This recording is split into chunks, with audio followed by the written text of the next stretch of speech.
కొమరం భీం ఆసిఫాబాద్ జిల్లా ఏజెన్సీ జైనూర్లో ఆదివాసీ మహిళపై అత్యాచారం చేసి అనంతరం హత్య చేయడానికి పాల్పడిన ఘటన వెలుగులోకి వచ్చింది. మాక్చుమ్ అనే వ్యక్తి ఆదివాసీ మహిళకు పెళ్లి చేసి మరో ఆదివాసీ మహిళను ఆటోలో ఎక్కించుకుని చెట్ల పొదల్లోకి తీసుకుని వెళ్లి అత్యాచారం చేసి హత్య చేయడానికి ప్రయత్నించాడని ఆగ్రహం వ్యక్తం చేశారు. ఈ మేరకు ఆదివాసీ నాయకులు కొమరం భీం చౌక్ వద్ద నిరసన ధర్నా చేపట్టారు. నిందితుడిపై పోక్సో చట్టం కింద కేసు నమోదు చేసి ఉరిశిక్ష విధించాలని ఆదివాసీ నాయకులు డిమాండ్ చేశారు.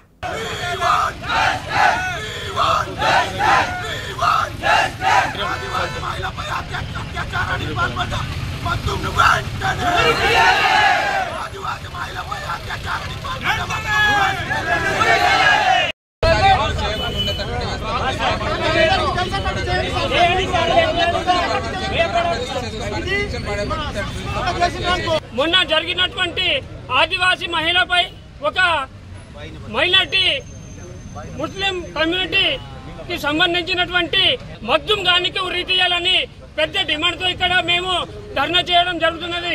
ఎందుకంటే అతను 20 సంవత్సరాల క్రితం ఒక ఆదివాసీ మహిళను భర్త ఉన్నప్పటికీ కూడా ఆమెను తన సొంత భార్యగా చేసుకుని మళ్ళీ ఇంకో మహిళను అనవసరంగా ఆమె చేతి పట్టుకుని రెండో భార్య చేయడానికి ఇక్కడ ఎంతమంది ఆదివాసీ మహిళను తన బానిసలుగా చేసి భార్యగా చేయబోతున్నదా, లేకపోతే తన లొంగుబాటు చేసి ఇట్లా ఎంతమంది అమ్మాయిలను చెడగొట్టాలని ఉద్దేశంతో వీళ్ళు ఇట్లా చేస్తున్నారో అది తెలియదు.